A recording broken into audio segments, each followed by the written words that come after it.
Welcome to The Wellness Way. I'd like to introduce you to our sponsor, Vivo Barefoot. Embrace your human nature and reconnect to the natural world. Get 15% off your first Vivo Barefoot order using the code PJL15. If you'd like to know more about this, please go and check out my podcast episode with 7th generation cobbler, Galahad Clark, CEO of Vivo Barefoot. Enjoy the rest of the show. Hello, lovely people, and welcome to another episode of The Wellness Way. And today I'm bringing an old friend of the show, the beautiful spiritual scientist, Susan Kennard. So, being a scientist, I wanted evidence of everything. So I used to do research into trauma, and that's a specialism of mine. So one day, when I was in my late 20s, I had this spiritual awakening. And then at the end of the reading, bearing in mind I was a psychotherapist in child protection at the time, she looked at my hands and she said, "And by the way, you're walking the path of a master psychic." And I said, "No." No, I'm not doing that. No. I said, "I'm a psychologist. That's not for me." Well, you never know what your cards are, do you? Literally. My disclaimer is I'm not a doctor and I don't claim to heal or cure. And to be honest, what I believe is no one cures anyone or no one heals anyone else. Not even a doctor. Exactly. That we are our own holy grail. Mission changes, and I think that's an important thing to say, is that people think, well, why am I here? Well, actually, it's not just for one thing. Like, your mission and your purpose evolves and changes. Really fundamentally who we are creator beings, and that we can create our reality, not only heal our body, but heal our whole life. And I stepped out of the spiritual closet. I was no longer the psychologist in Harley Street. Welcome to The Wellness Way with me, Philly J. Lay, a layperson's guide to your natural health systems, your very own NHS. Hello, lovely people, and welcome to another episode of The Wellness Way. And today I'm bringing an old friend of the show. Not that she's old, but she's an old friend of the show. The beautiful spiritual scientist, Susan Kennard. Susan is also the author of a wonderful book called Awaken the Light Within Your Heart, and is currently working on her first children's book. Susan, hello and welcome back, my lovely. Hi, Philly. It's great to be back. Tell us what a spiritual scientist is. I know. It's always a question. It's like an elevator talk, isn't it? So essentially, I blend the science with the spiritual. So my background is psychology, psychotherapy, neuropsychology, naturopathy, and I'm a channel for spirit. So I see spirit, I work with spirit, and I hear spirit. So I get the whole kind of collection together, and I work with the science, helping people heal. It's quite extraordinary. Yeah. And I will tell you guys, I've worked with Susan and I get messages some mornings, because when I tap, we've talked about this, I itch a lot. And Susan go, "I've got the itching, I've got this. And then we just hop on the phone together. And the information you give me is just mind-blowing. I'm just like, oh my God, of course that's what it is. Yeah. It is quite extraordinary. So you talk then about a very scientific background. Yeah. How does that move for people that haven't seen our first podcast, which I always say go back to that podcast, and it is a great podcast, but it's a Christmas episode. So if you don't want to listen to Christmas episodes now, then just explain again. It is a while ago. Explain how you went from that background to where you are now, because it's one hell of a change. So, being a scientist, I wanted evidence of everything. So I used to do research into trauma, and that's a specialism of mine. And so one day, when I was in my late 20s, I had this spiritual awakening. And it was where somebody came to me in the night. Now, it was an ex-boyfriend who took his life. Now, I didn't know it was him at the time, but I had this absolutely terrifying experience, which I write about in my book, actually, and where I felt like someone was like kind of pushing my shoulders. And I was in kind of like a cold sweat, but I couldn't move. And I was asleep, but not asleep. And there was this feeling that someone was definitely in the room with me. And then a few months after that, I kind of was still scared going to bed at night because I had no idea what it was, speaking to my friends about it. And someone got me a reading. And I'd never had a spiritual reading before, or tarot, or whatever they are. And the lady told me everything about Martin. I mean, she said the holidays we'd been on, you know, everything. And she said, oh, and by the way, he's really sorry that he scared you, but he was trying to let you know that life goes on. And I was like blown away. And then at the end of the reading, bearing in mind I was a psychotherapist in child protection at the time, she looked at my hands and she said, and by the way, you're walking the path of a master psychic. And I said, no. No, I'm not doing that. No. I said, I'm a psychologist. That's not for me. Well, you never know what your cards are, do you? Literally. And then time goes on and I tried to disprove it. I tried to disprove that I was a medium, that I was a psychic, that I could see into the body. And I went to the College of Psychic Studies to try and disprove it. But I couldn't disprove it. And I started to know, I started to see, I could see into the body, I could see the spine, I could see what was going on, you know, and I was like, what is this? And the teachers were saying to me, this is who we are naturally. You know, we naturally are a soul having a human experience. And then, of course, you know, this was a long time ago. I kind of resisted it for quite a while. I'm like that. You know, if I get something new, I test it out for ages before I bring it out to the world. And so I sat on it for a while, but I kind of did it secretly. So I did readings for people secretly in the office, and I ended up working as a platform medium. And when you say in the office, you were still working. Child protection. You know, as a trauma child specialist. protection, as a scientist. You know.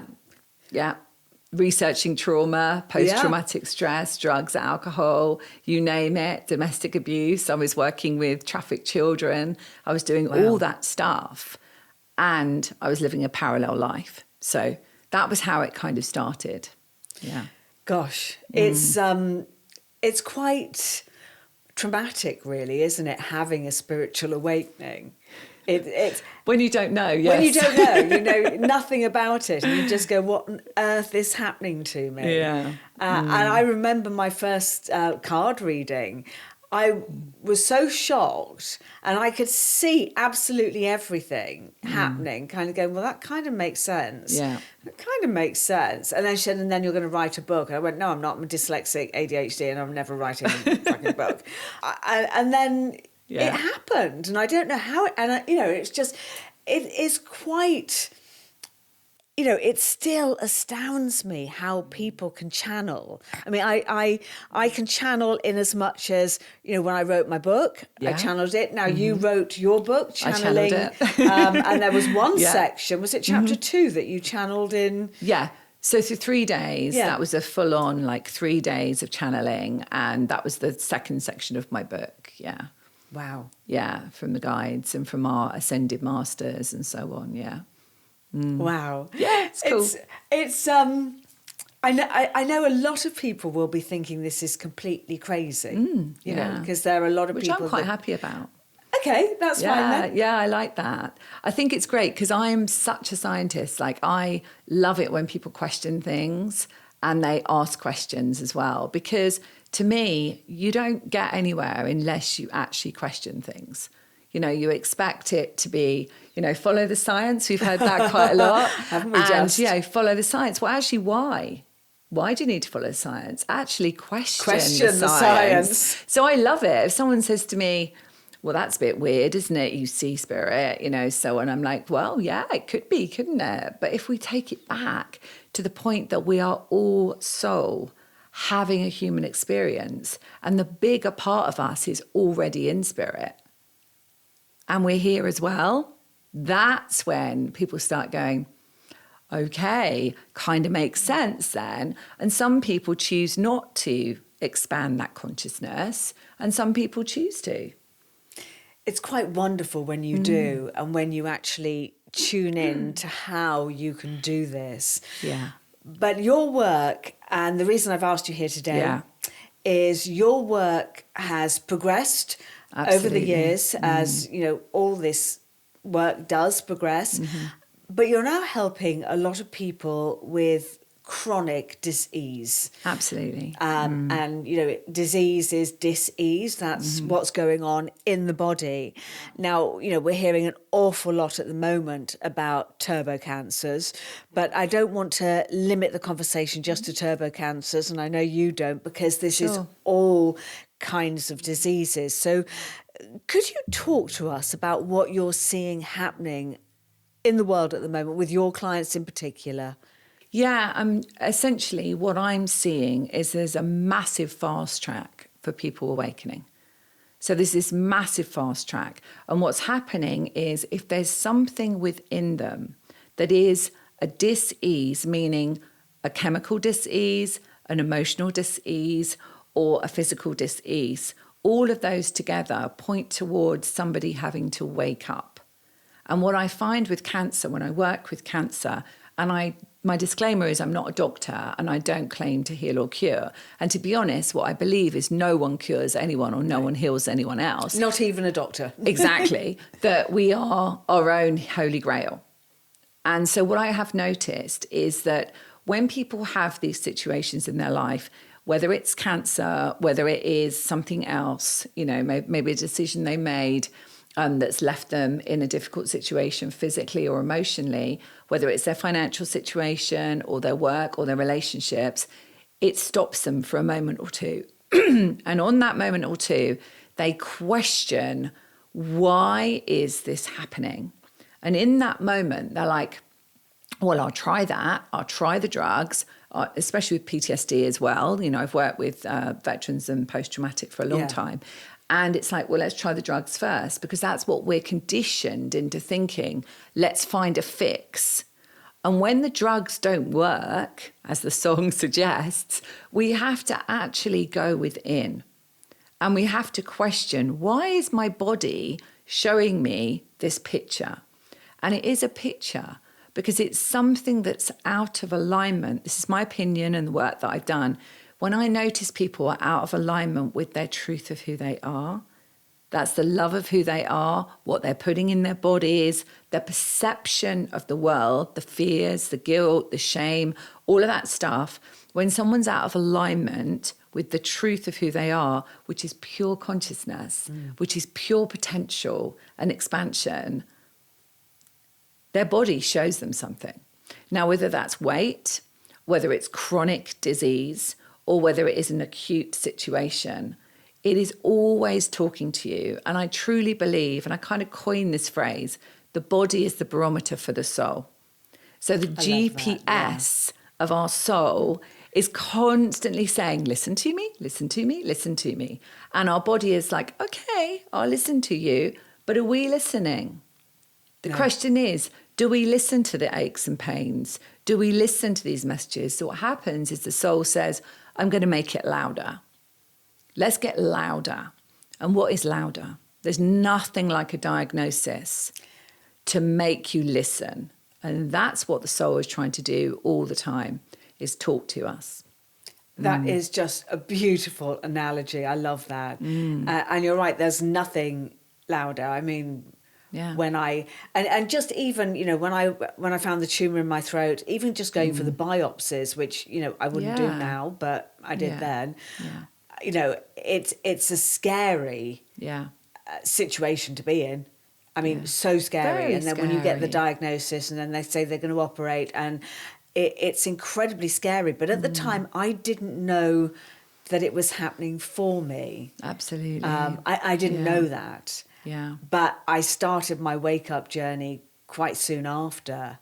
And once you start, and it is the body just going, wake the fuck up. I mean, it really is. Yeah. And It is. and that's what we have to do. Yeah. And we don't do that. Well, we're not taught to do that, because we are taught that there is a cut and burn solution for that, or a pill for something else, or, Or let's fight it. yeah, let's fight it. Let's battle ourselves. Wow. So if we're battling ourselves, what are we doing? We're creating battle within ourselves. And more disease. Yeah. Yeah. One of the things that's coming to me is what you were saying there about when you found out and you had diagnosis. What I find is one of the key things to work with first with people is the shock of the news of diagnosis. Yeah. And secondary cancer or third cancer as well. But secondary cancer often is in a place of, the brain relays. We talk about the survival brain relay, which is the brainstem, for example. When we're looking at that, that's the lungs, that's the liver, etc. Okay, secondary cancer is often found in those places. Why is that? Because the shock of the news goes into the heart, up to the brain, and into the physical part of the body if that hasn't been healed. Isn't that interesting? That is so very we can do interesting. chemotherapy, we can do radiotherapy, we can do everything. And I'm not saying you shouldn't. People have to make their own choices and make their own decisions. And I quite often work with people that do both. They go on the emotional journey of releasing the trauma, but they also choose to do the medical route. And that is absolutely someone's choice. And I would never say don't, because it's not my journey, it's their journey. But what happens is secondary cancer is you need to listen a bit more because you didn't listen the first time. Yeah. So we might suppress it, we might get rid of it, we might cut it out, yeah? But actually the causal reason of why it's there in the first place It's still there. is running, if it's running, yeah? And it's usually shock and trauma and the perception of belief. And of course, on top of that, we've got what do we put in our body? Definitely pharmaceuticals can be seen, if we perceive it to be that way, as a toxicity. But we've also got the environment. We've also got the emotional toxicity, epigenetics. I know you've had lovely Bruce here, Bruce Lipton, and of course Joe Dispenza would be a great guy to get on here. Joe, if you're listening. Yeah, if you're watching, Joe Dispenza, Dr. Joe. I spent a weekend with Joe in Switzerland just recently, as you know, and it was an enlightening weekend, and he talks a lot about the science of healing the body, which is all stuff that I was just absorbing because it's how I work. And, very much saying that, as we believe something, we create it. So obviously we need to change our beliefs to actually change the cellular composition, essentially. Yeah, absolutely. Yeah. We are self-fulfilling prophecies. Absolutely. It is exactly what we believe. And I have one exercise in my book, The Natural Wellness Journal, actually, where you take your limiting beliefs and you list them and then you re-imprint them and just use those as mantras to, I had a devastating email last night from a lady who I don't know, who just used my webpage and emailed me and just saying that she knew that something was happening in the world, right, and she didn't know how to cope with it. And she said, I'm stupid, I'm not equipped to deal with this. And I wrote back to her and I said, no, you're not stupid. That's a limiting belief. And none of us know what we're going to have to do to be equipped for it. None of us. Live in the moment. No. And, even if you think, 1 in 2 of us will get cancer in our lifetime now, which is just ridiculously high. But if you think, what if I get cancer? How would I treat it? You don't actually know until you get there. And if you're thinking about it, you're already programming your body exactly to know. It's why in Japan, they don't tell old people if they have cancer. They, they just don't tell them because they're going, what's the point? There was a great bit of research. I think it was in Switzerland. It could have been Sweden. It's one of those countries. And they stopped giving women over 50 mammograms, okay? And the breast cancer rate went down by 50%. No. So from a kind of sciencey perspective, what that is that when you go for your mammogram, if you choose to do that, you could be healing some emotional conflicts. And when you heal emotional conflicts, there's a cell proliferation that happens.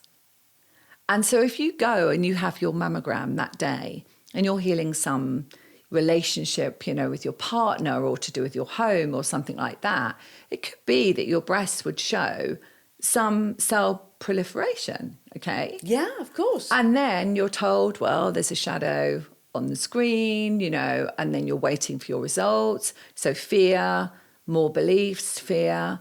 And then you're told maybe there's more cells, on that day, cell proliferation is more. And you're told that, there's another test, and then you're told you have cancer, or you're told you're not. But in that process, think about all those letters all and those conversations. So amazing that it went down by 50%. Yeah. Yeah. Because they didn't know, because they didn't have it, but they were just maybe, going through some sort of healing event. Mm-hmm. Gosh. Yeah. And there are so many mistakes made with Western medicine. I mean, it's gobsmacking to me. But people are people, okay? And doctors are just people. I've done years of training in psychology and psychotherapy. I've done probably 8, 9, 10, maybe even more years of qualifications, right? Yeah. And they've done years and years and years, but they're trained, with respect, they're trained in an old model. The old model is kill the disease, yeah? And the new model is love the disease. Embrace it. Love the Love disease. the cells. Yeah. Yeah. Bring light to the cells. When I trained as a naturopath, there's an amazing woman called Barbara Wren. And she's who trained me. She was way ahead of her time. This was like 20 years ago. And she used to talk about the light within your cells. And she would say, the more light you have within your cells, the more you can hear your body. Yeah. Now that she was well ahead of her time. Yeah. But that makes sense. Yeah. Because the more, we activate our pineal gland, the more we activate that light within our brain, that center, the more we're bringing light into our cells, the more we're healing ourselves and ourselves, and the more we're connecting to that bigger part, as I talk about, the bigger part of us, that soul self, that inner guidance, that higher self, some people call it, the more we are able to listen. So then we get guided in the direction of what is healthy for us. Healthy relationships, healthy food, healthy decisions to make in our life. And we're not kind of like in this fight and flight. And unfortunately, when we go down the medical route, and once again, I'm going to say it's everyone's choice to do that. And we've all done it. We've all done it. It's only when you know what you know. And that you there is an do it. alternative. Yes, absolutely. So when you go down the medical route, and I'm working with several people at the moment with cancer, there's a huge fear. And the doctors will always say, I have to tell you the worst case scenario. Yeah. So instantly what you said, absolutely right, is you're constantly looping the worst case scenario. Going, well, what if I die? What if I leave my children? What if my partner leaves me because he doesn't want to see me without one tit? What if, all these things all that that go through your Yeah. mind and that grief of your old life, because you think that you've just given up your old life and you now label yourself as a victim, because we are taught that, if we have got dis-ease, we are a victim. Yeah. And that's the end. Yeah. And that's another question, isn't it? Like when we know it isn't the end, that's also helpful to people because we know that life goes on and this is just a jacket that we're borrowing for a little while to carry our soul. But what I was going to say about the whole cancer thing, which is very interesting, is that what I notice with people is that once they start to heal those parts of them where they believed something was the truth and it wasn't the truth, they start to see the world differently. And as they start to see the world differently, they see themselves differently. And then the potential is there. And that's when they get, oh, we've got your scan and it doesn't look like you. This scan doesn't look like you. I recently had somebody who's across the world and the other side of the world and was told, just make your peace with where you are and you won't be able to travel again and this kind of thing. And they're over in England now. Literally just the last couple of days. So I know you it can't just really goes to talk show- about patients. No, but that gives us a little bit of an idea, doesn't it? It gives us a huge idea. Of that, you're told something, but actually on the journey of healing yourself, you actually realise that you can heal your cells. So therefore you heal your body as well as your whole life. Yeah. And this was a gentleman right on the other side of the world, Australia, wasn't it? Or, a long, and, if you have cancer, you don't for 1 minute think you can just travel. I mean, I'd be reluctant to get on a plane and travel that far. I did it once, although I have to say my baby was very little and cried the whole way. Yeah, that's hard. And that was really, really hard. But I find San Diego a bit too far for the jet lag. But I mean, I'm kind of done with long haul, it has to be said. But, that is a massive achievement. It just shows us. Yeah. Actually, a lady I can talk about, her name's Lansing. She's in my community, actually. And we met a couple of years ago. I was in San Diego at the time and had a conversation with her on the phone. And she said to me, look, I found your work. My sister found your work. Can you help me? And as I'm talking to her on the phone, I can listen. The guys are talking to me and they said, she's going to look back on this and realise why she's experienced it. And hers was secondary cancer. And she had a journey where she was healthy. She used to look after her physical body. She looked after everything. She had a great relationship. The one thing that she hadn't done was healed her childhood trauma. And she went on this journey, a beautiful journey, and she healed herself. She made a decision, her own decision, not to have radiotherapy, and that was her own. She even went to get measured for it. She even went to get measured because she was pressurized. Yeah. And while she was in the measuring, she heard a voice in her mind and it said, no, this isn't right. And she made her own decision. And the reason why I'm telling you this story is because a few months later, she got the complete all clear. A year later, completely clear. She's written a book. She's got a blog. She's helping people heal. And that's why she needed to experience it. Yeah. Because she has the journey that she can speak about as you do. Speak about your healing journey to help others realise that actually you don't have to be in this situation where you feel it's the end and that no one can help you. Yeah, so that's a beautiful story. That is a beautiful story because, I think we've both trained in EFT, matrix re-imprint. Yeah. And for those of you that don't know what it is, tapping, matrix re-imprint is a little bit further than tapping. And I used to teach EFT, years ago. I used to train people in EFT. Yeah, you did, yeah. So, this is, long ago. It's a great emotional release, tapping on the ends of your energy meridians. But when you work in this field, you find that the majority of us that train and work in the field, we've all got there because of the trauma that we've had. Yeah, it's interesting because I haven't, I wasn't locked in a cupboard. I didn't have a near-death experience. I didn't, a lot of people talk about all these things and I haven't had a physical illness. Are you sure you weren't locked in a cupboard? I'm sure. I'm absolutely sure. But, I'm laughing about it because I'm very down to earth, as a person. But what I definitely think I shifted was coming from a place of growing up in a family that was very 3D and very much like it is what it is, and not actually thinking outside of the box. And I think I developed that by having that awakening. And I had no idea that was part of my whole soul's journey to experience all of that. But that awakening at 27 was, a cut above, really. Tell us a little bit more about your awakening. How I think that awakening was really amazing with Martin coming to me that night and then training at the College of Psychic Studies in, being a medium and so on. But I think another one, and we have many, right?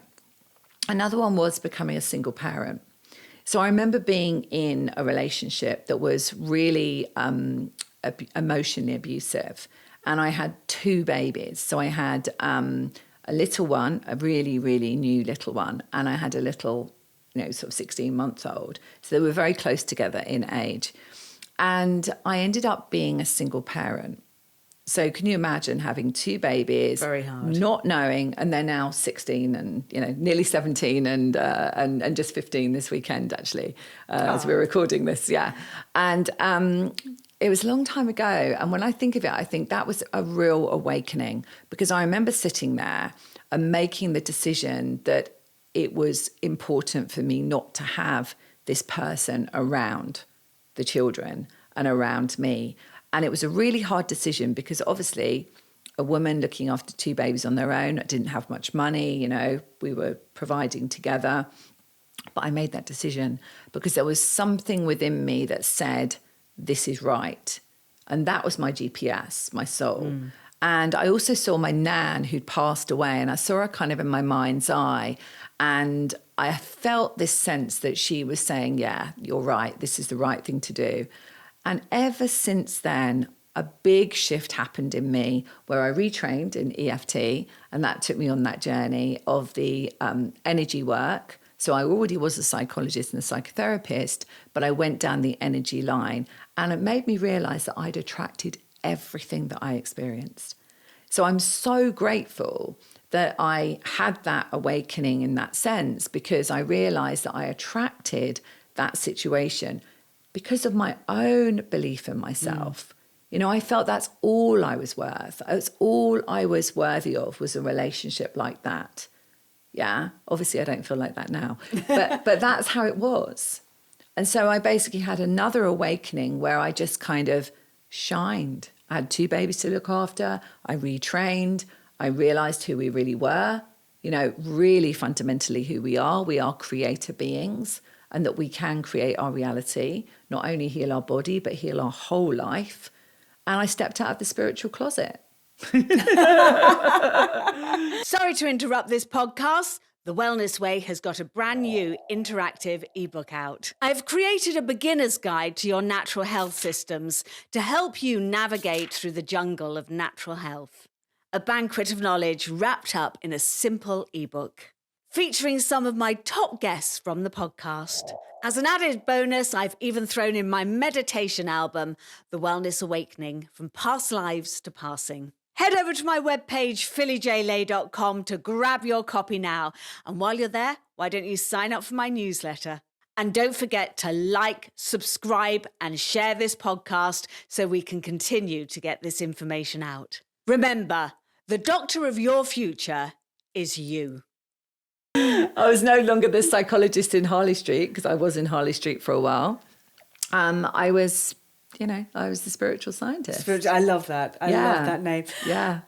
Talk us through how people can start this journey if they haven't had that big wake-up call, if they haven't had, something like cancer or, a big shock to the system, but they know that there's something not quite right in the world at the moment. And I think the majority of people know there's something not quite right at this moment on this planet.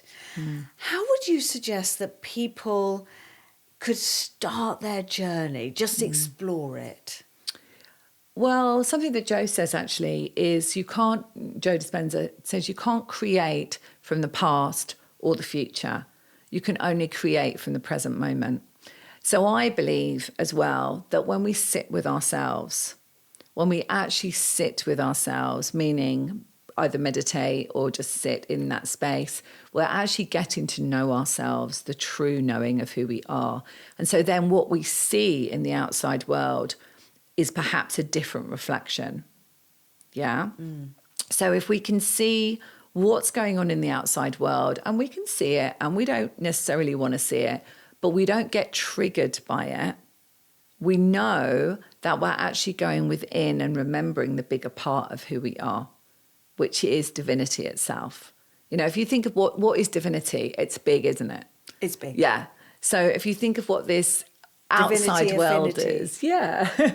If you think about what, this outer world is, let's call it, it's just a reflection of our inner world. Okay. And we can go to Asda is a shop. So if people are listening all over the world, Asda is a supermarket. So my analogy of Asda is, we can go into Asda, we can go right, and there's a couple and they're arguing. and they're, you know, really not having a great time. Or we can go left and we see a couple and they're like really loving to each other and they're buying some shopping together. And it's really like, which way are you going to go? Are you going to go right or are you going to go left? And so that is a reflection of our perceptions of ourselves and the perceptions of the world. Now, that doesn't mean that things are not happening in the world. Yes, they are. And I don't watch the news, but if I were to watch the news, I would see what I'm told about the world. But I don't have that perception of it. Does that make sense? It does. It slightly worries me, though, because That's good. Now, I don't watch the news either, No, because, yeah. you know, obviously Yeah. mainstream news is just lies. Yeah. But I get my information from trusted sources. Yes, you do. On social media I. and email.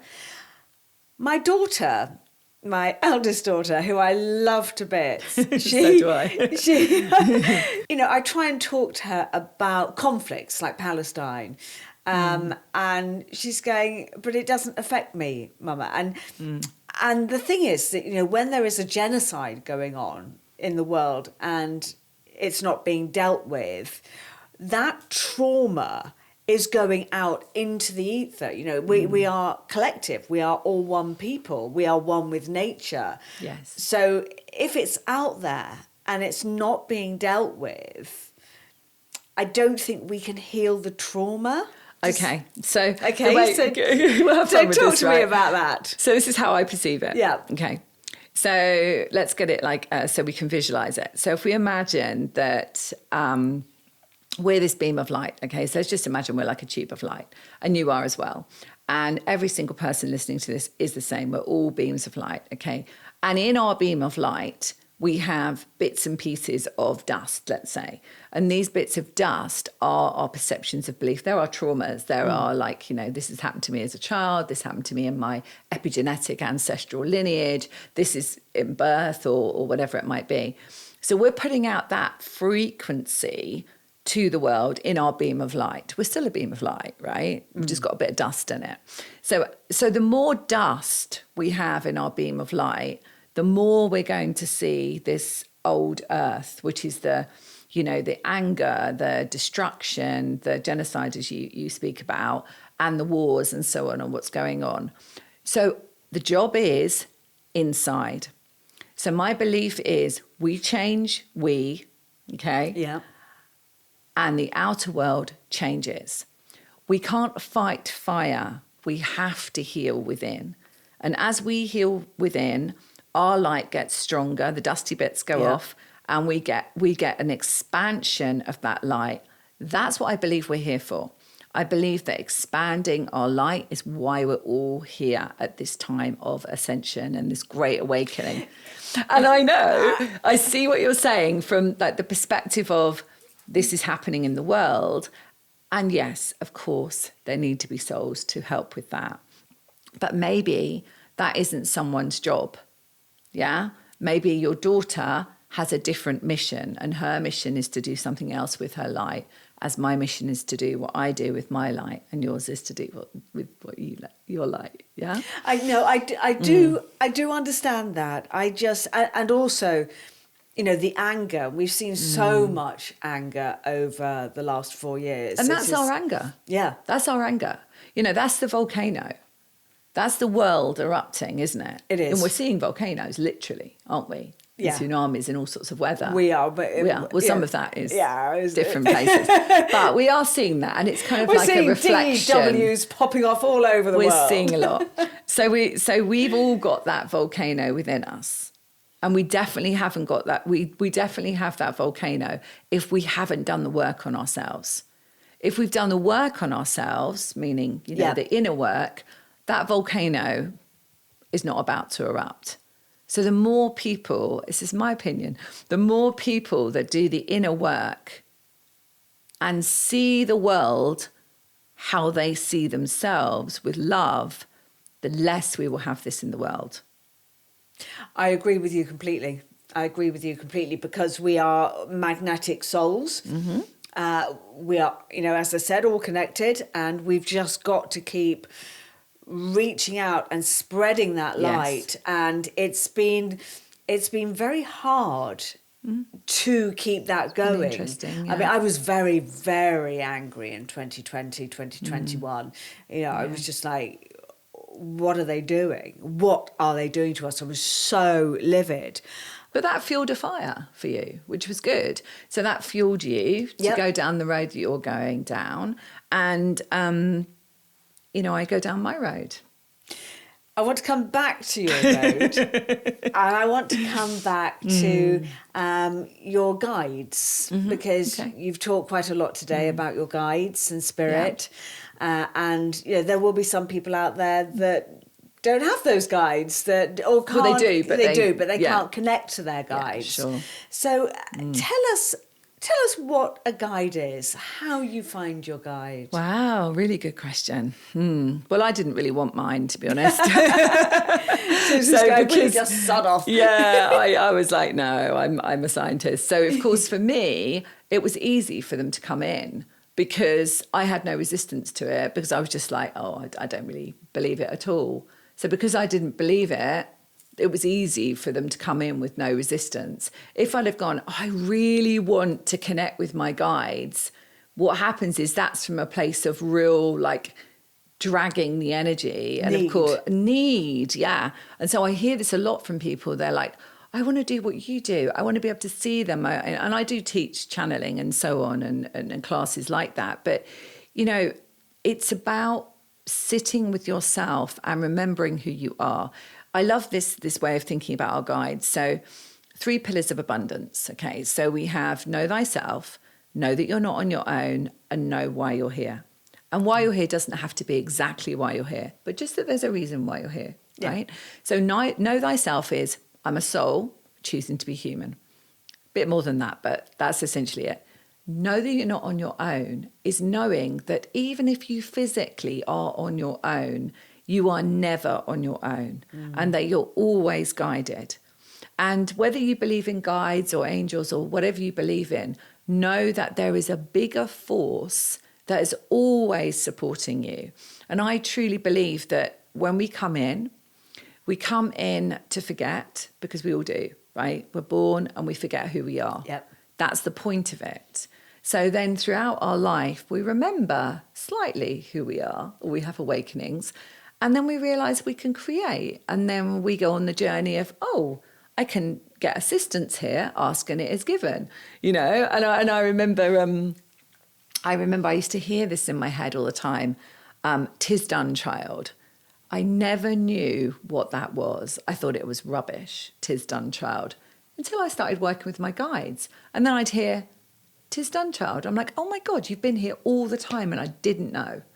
Yeah? All those years of not knowing, when I was asking for things, I was like, oh, well, you know, I'd really like this, or I'd really like to do that. 'Tis done, child, I'd hear. And now I know why. So it was kind of like letting me know that the whole time I had guidance with me. Now, your guides change depending on your frequency.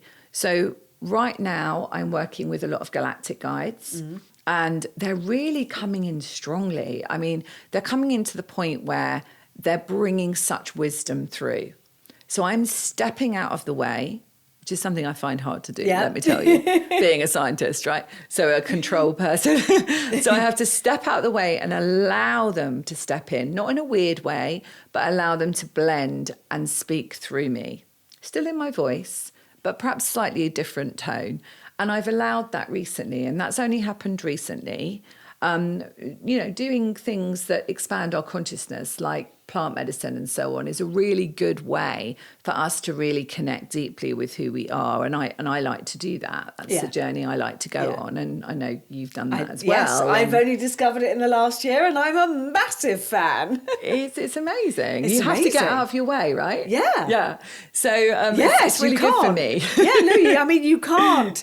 You can't. You have to get out the way, because the medicine calls you when you're ready to hear it. Exactly. It calls you, exactly. So this is the same thing with guides. It's almost like you have this calling. So if you're listening to this conversation with Philly and I, and you've always wanted to know your guides, know they've always been there. And as you do the inner work, you start to get a sense that you can either see, feel, or hear, or just know, just knowing that they're there, or just knowing a voice that you have, and not in a weird way, that people talk about, but in a really loving way. You'll only get loving information from your guides. You won't get anything else. You'll never get anyone saying anything nasty to you, because that's just not true.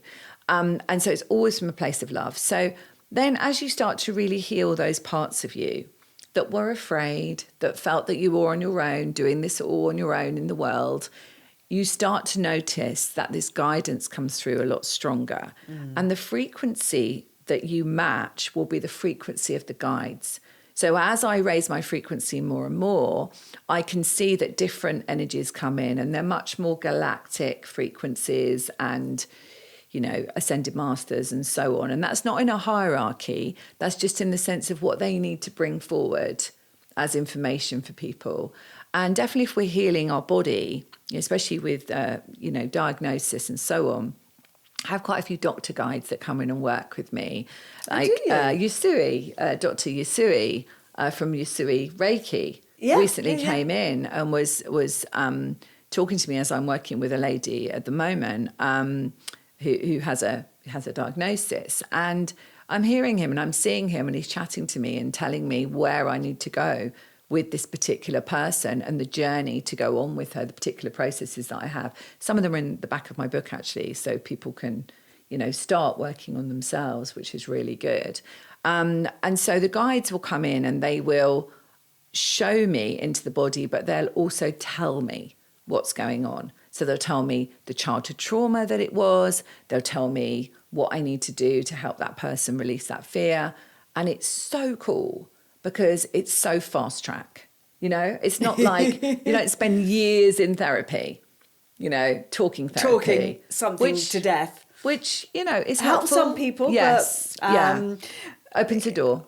Yeah. But it's a bit of I find therapy a bit of a weird one. My children wanted me to have it for a long time. And I'm going, why? I don't want to sit there and talk about something, and then just as we make a breakthrough, and I'm going, oh my God, and then they go, well, your 55 minutes is up, and I'll see you next week, and it's just like, where do you go and put this emotion? It's quite bizarre. I think it used to be really, really helpful. I think now, we've changed. I think our frequency is a lot higher. There's more light with us. We know that there are better solutions. It's.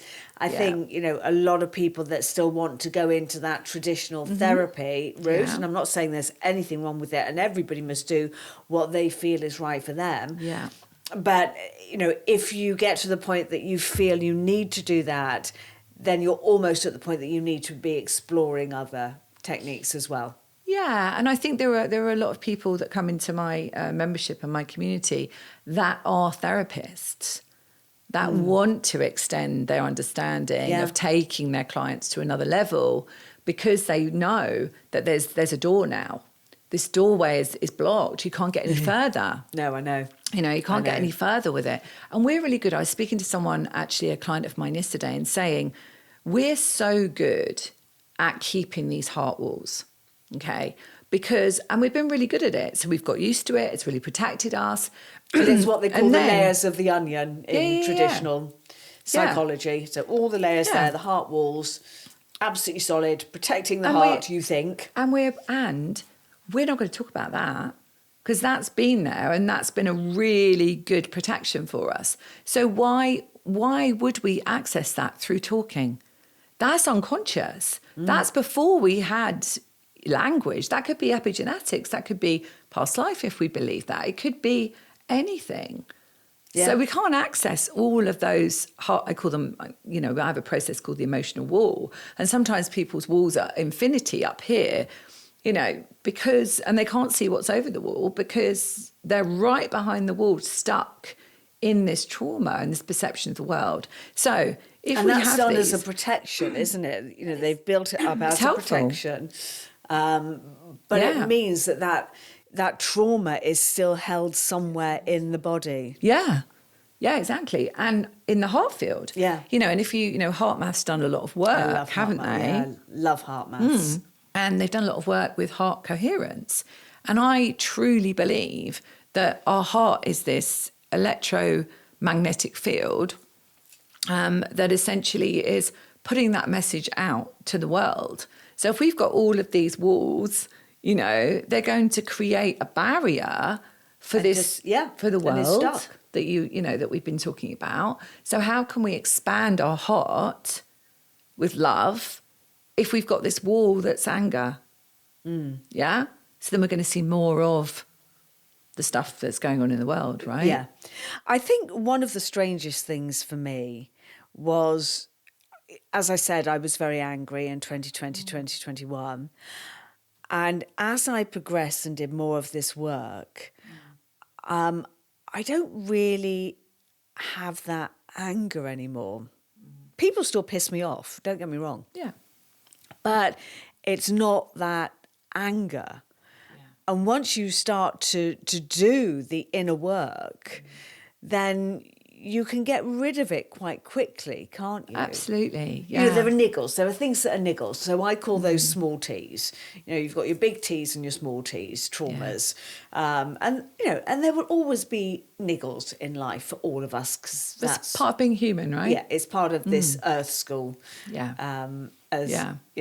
If we were completely perfect and nothing ever triggered us, what's the point of being here? What's the point? Yeah. Yeah, we're expanding the really whole time. Boring. It would be. Although maybe that's where we're going. Maybe that is where we're going.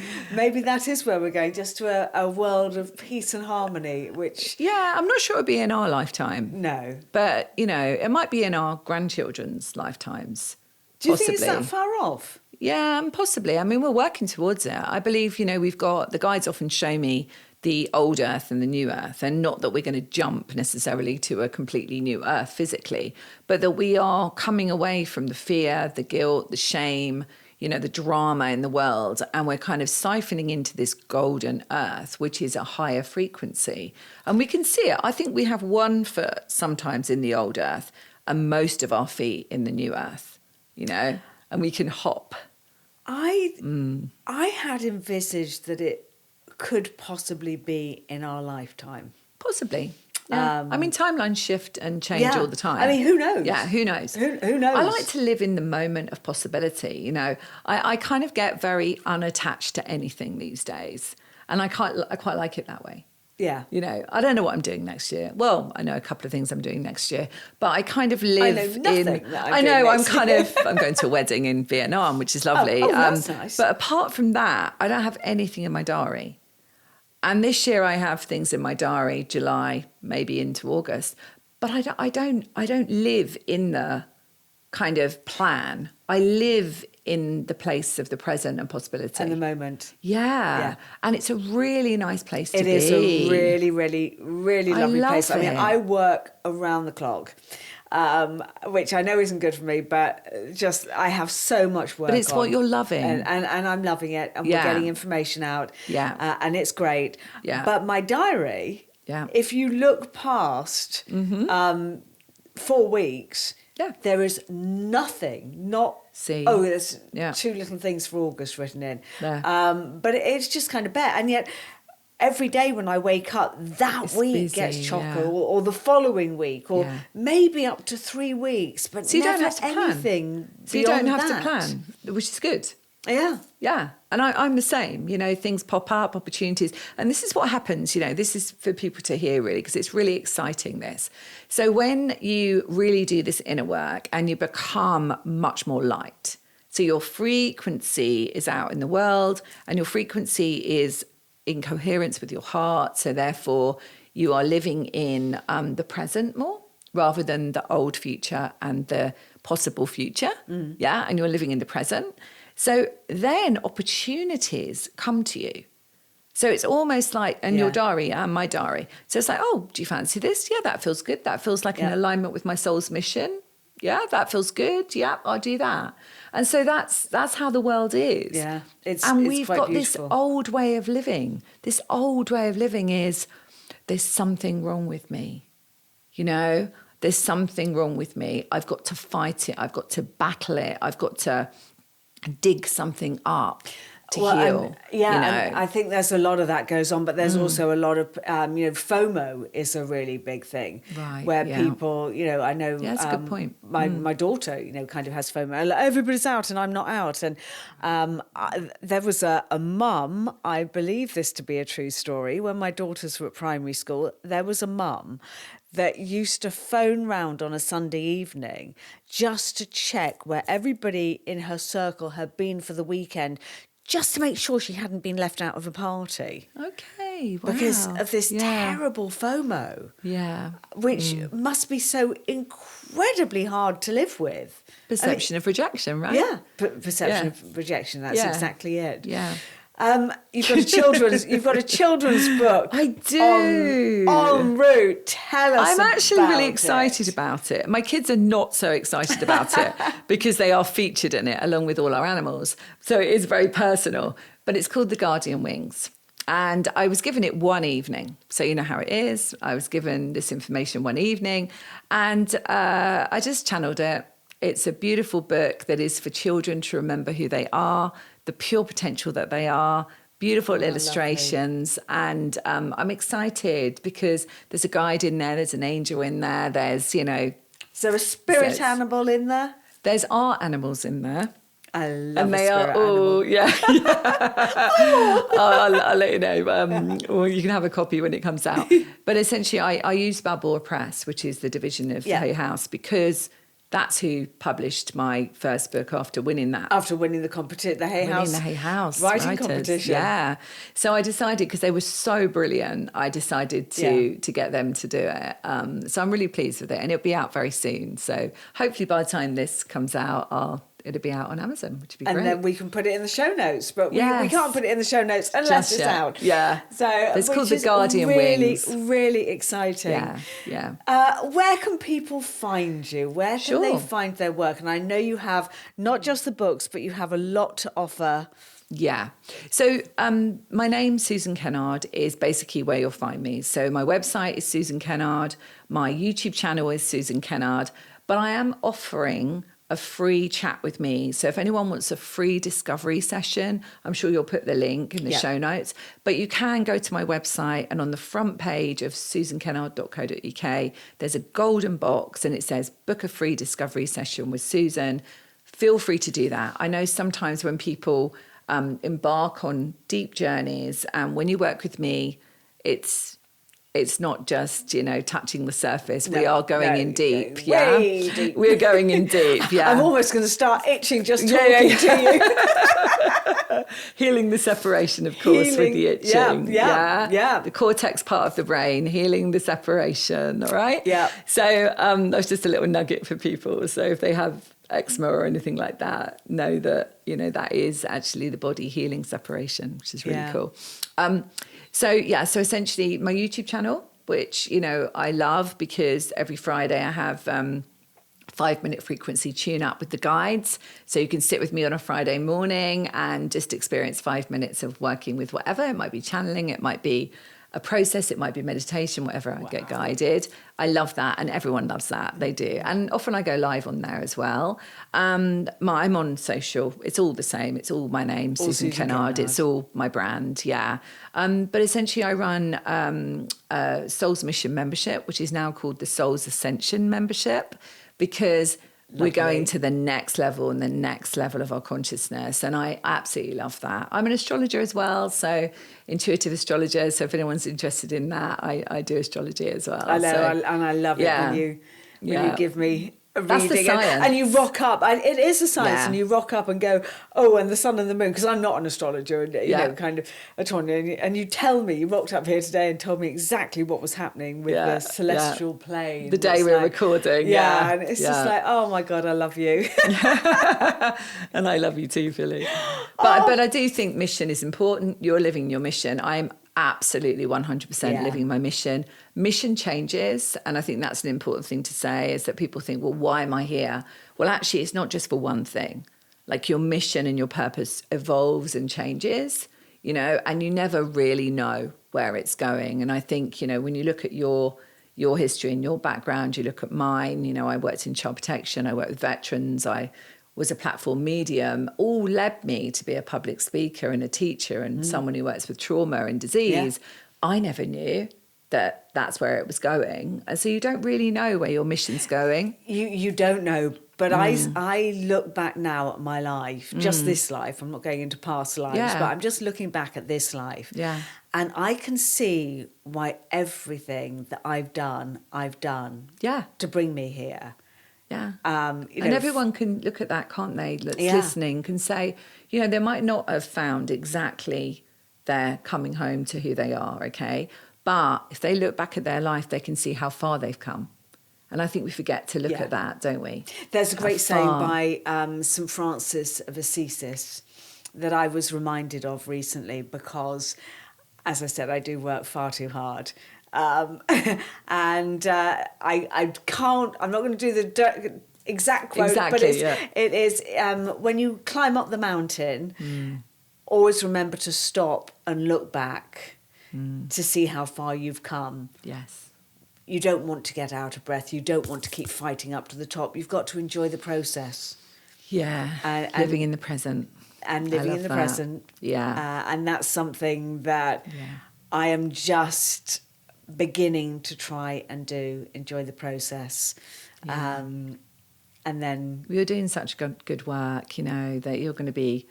The gratitude is coming to you and you can feel that. I don't do it for gratitude at all. No, but it comes energetically to you. And as you're putting it out, your heart's out in the world, which it is, the gratitude comes back. So therefore you have gratitude for the world. Yeah. And that is a beautiful experience. I feel very privileged to be here in this position. Yeah. But, you know, I have a lovely podcast studio because I built houses before in a previous life. I can sit in front of a mic, although I couldn't at the beginning because I was terrified. But I did actually once train as an actor. You know, and it's just why is the universe, spirit, as a platform medium, I never thought I'd be all of this. I never thought I'd be channeling, you know, galactic guides and doing light language and everything. I never thought that was ever part of a thing. I never thought I'd be having these conversations. I would have thought we were absolutely bloody mad. Yeah. But it is great. It is amazing. We live in very exciting times. And I know from the emails that I get that some of you don't think the times are exciting. Some of you are quite scared of them and nervous about what the future holds. Some of you feel alone in this journey. And I just want to say to you, you are not alone. Reach out. There are people like the beautiful Susan Kennard all around the world that are here to help people. There's tons of free resources. There's, you know, find your tribe because together we are building the new world. Susan Kennard, thank you so much for coming on the show today. Thank you, Philly. Thanks for having me. Oh, it was bless fantastic. You, lovely. Bless you. Thank you.